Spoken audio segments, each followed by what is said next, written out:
உங்கள் அருள்வாக்கம்மா நான் பேசுகிறேன்.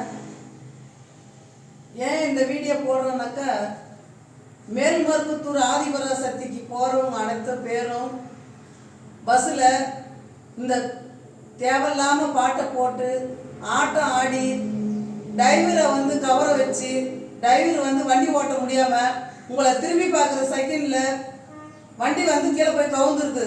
இந்த வருஷம் மாதிரி இத்தனை வருஷ காலத்தில் இந்த வருஷம் மாதிரி ஜனங்க நிறைய அடிபட்டு நிறைய பேர் செத்துனே இருக்காங்க. வண்டி ஆக்சிடென்ட் ஆகினே இருக்குது. இந்த வண்டியில் போகிற அனைத்து மக்களும் இந்த குத்தாட்டம் பாட்டு போட்டுன்னு நம்ம மேல்மருவத்தூருக்கு நம்ம எத்தனை கஷ்டம் துன்பம் துயரத்தில் நம்ம போகிறோங்க. இடம் விட்டு இடம் தூரத்து பயணம் எவ்வளோ தூரம் ஆந்திராவிலேருந்து கேரளாவிலேருந்து இப்படி மைசூர் தர்மஸ்தலம் எவ்வளோ தூரம் பாம்பாயிலேருந்தெல்லாம் கூட வராங்க. யாருக்காக வராங்க? தாயை பார்க்கறதுக்கோசம் வராங்க. தாய் அவங்களுடைய குறைய தீர்க்கறதுக்கோசம் வராங்க. நம்ம தாய்கிட்ட போனால் நம்ம குறை தீருமா, நம்ம நல்லா இருப்போமா அப்படின்னு தான் மாலையை போட்டு அம்மாளுடைய மாலையை அணிந்து அவளை தேடி போகிறாங்க. சத்தியன்றது யார்? சிவம் இல்லாமல் சத்தியம் இல்லை, சத்தியம் இல்லாமல் சிவம் இல்லை. அவங்க உலகத்தையே ஆக்குறவங்களும் அழிக்கிறவங்களும் அவங்க தான். இன்னைக்கு அந்த மருவத்தூர் ஆதிபராசக்திக்கு போகிற அனைத்து மக்களுக்கும் சொல்கிறேன், தயவு செஞ்சு இந்த இதில் பஸ்ஸில் ஒரு நாளைக்கு ஒரு 2000 பஸ்ஸு நான் பார்க்குறேன். நம்ம 2000 பஸ்ஸு ரோடு ஓரத்துலேயே இருக்குது. நம்மளுடைய ஆலயத்திலேருந்து பார்க்குறேன் 2000 பஸ்ஸு போகுது. தயவு செஞ்சு இனிமேல் அந்த பஸ்ஸில் பாட்டை போட்டு விட்டுட்டு டான்ஸ் ஆடாதுங்க. நீங்கள் டான்ஸ் ஆட டிரைவர் ஒரு நேரம் சிரிப்பு வரும். பின்னாடி யார் ஆடுறாங்கன்னு சொல்லி போட்டு திரும்பி பார்க்குறாரு. பார்க்குற செகண்டில் தான் அந்த வண்டி போய் ஆக்சிடென்ட் ஆகுது, கவுருது. எத்தனை குடும்பங்கள் சீரழிது. ஒரு வீட்டில் வரங்க ஒரு தாய் இறந்தன, ஒரு தவுப்பு இறந்தன, இது மாதிரி டிரைவர் போயிடறான், அவன் பொண்டாட்டிக்குள்ளே தவிக்குது. இந்த மாதிரி சூழ்நிலைலாம் மக்களால் தான் தேர்தலை தவிர மருவத்தூர் ஆதிபராசக்தி இதில் உலகத்தில் எந்த தெய்வமும் போய் தள்ளி விடலை, காப்பாற்றுறா. அதை ஆட வைக்கிறது நம்ம தான். அதை கொஞ்சம் தயவு செஞ்சு நிறுத்திக்காங்க. அந்த ஆட்டம் ஆடுறதெல்லாம் நிறுத்திக்காங்க. நல்ல முறையாக அம்மாவை வேண்டி போங்க. உங்களுடைய குறையெல்லாம் தீரும். அதெல்லாம் தீராதில்லை. எந்த தெய்வமும் உலகத்தில் அவங்க தெய்வம் தேவாதி. நம்மளை கஷ்டம் துன்பம் இருந்தால் நம்ம எம்மாயினை காப்பாற்றுன்னு காலில் விழுங்க. கண்டிப்பாக அவள் காப்பாற்றுவா.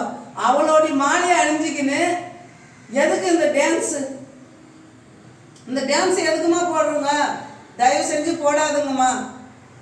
மருவத்தூர் மாலை போட்டு அனைத்து பேரும் போடாதுங்க. நானும் இந்த ஆலயத்திலிருந்து சொல்கிறேன், ஒரு நாளாக வேண்டிக்குவேன்.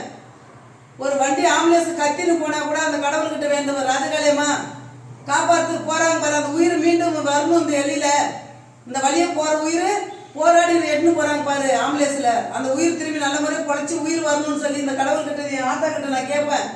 ஒரு நாள் தூக்கத்தில் கூட அந்த சவுண்டு கேட்டால் எழுந்து உட்காந்து அம்மா காப்பாற்றியம்மான்னுவேன். அதே தான் உங்களையும் கேட்குறேன். தயவு செஞ்சு உங்களையும் காப்பாற்றணும். அந்த ராஜகாளியம்மா காப்பாற்றுவா. அந்த மேல்மருவத்தூர் ஆதிபராசக்தி காப்பாற்றுவா. அகிலமும் காத்தவோ உலகத்தையே ஆளக்கூடியவாவோ. தயவு செஞ்சு நாம் நரகப்பட்ட ஜென்மம். நம்ம இன்னைக்கு இருந்து நாளைக்கு போகிறவங்க. நம்ம அவங்களுடைய மூச்சு காற்று பட்டாவே போகிறோம். நம்மளுடைய மூச்சு அடங்கி போயிடும். அந்த மாதிரி நம்ம ஊழ ஜென்மம். இந்த ஜென்மத்தை வச்சு எதுக்கு அந்த மாதிரி ஆட்டம் போடுறோங்கம்மா? அம்மாவை தேடி போங்கம்மா. உங்களுடைய கஷ்டம் துன்பம் தீரும்மா. ஆட்டம் போடாதுங்க. டிரைவரை குறை சொல்லாதுங்க. அவங்க பல பேர் உயிர்களை காப்பாற்றி கொண்டாந்து உங்களை வீடு சேர்க்குறாங்க. நீங்கள் போடுற ஆட்டத்துக்கும் நீங்கள் போடுற சிரிப்புக்கு தான் அவங்க மயங்கி இப்படி திரும்புற போது தான் அவங்க வண்டியை விட்டுடுறாங்க. கொஞ்சம் பார்த்துக்காங்க. அனைவருக்கும் வணக்கம். உங்கள் அருள்வாக்கம்மா பேசுகிறேன். நம்ம ராஜகாளியம்மா கோயிலேருந்து, நம்ம விழுப்புரம் மாவட்டம் செஞ்சி வட்டம் சத்தியமங்கலம். இது நம்ம அம்மா கிட்ட தான் நான் சேவை பண்ணின்னு இருக்கேன். இந்த தாய்கிட்ட என் தாய்கிட்ட நான் சேவை பண்ணின்னு இருக்கிறேன்னாக்கா, நான் 30 வயசில் என்னுடைய தாய்க்காக நான் என்னுடைய வாழ்க்கையை அர்ப்பணித்தேன். வடநாடு தென்னாடு கைலாக எல்லாம் சுற்றி வந்தேன். 7 வயசில் என்னுடைய தாய் என்கிட்ட வந்தா. நான் பிறந்து 7 வயசு குழந்தையில வந்தவோம். இன்ன வரைக்கும் அவளை கடைப்பிடிச்சி நான் ஒரே ஆள் இந்த ஆலயத்தை கட்டி உருவாக்குறேன்னா நாளைக்கு நடக்க போகுது என்னன்னு என் தாய் என்கிட்ட சொல்லின்னு இருக்கா. அதை எல்லாமே நான் ஃபாலோ பண்ணி மக்களுக்காக நான் வேண்டுறேன். ஒரு வண்டிக்காரர் போனால் கூட சரி, ராஜகாளியம்மா நல்ல மாதிரி அந்த வண்டி திரும்பி வரணும், அவங்க குடும்பம்லாம் நல்லா இருக்கணும், நீ கொண்டாந்து கொண்டு போய் வீடு சேர்த்தியம்மான்னு சொல்லி வேண்டுவேன்.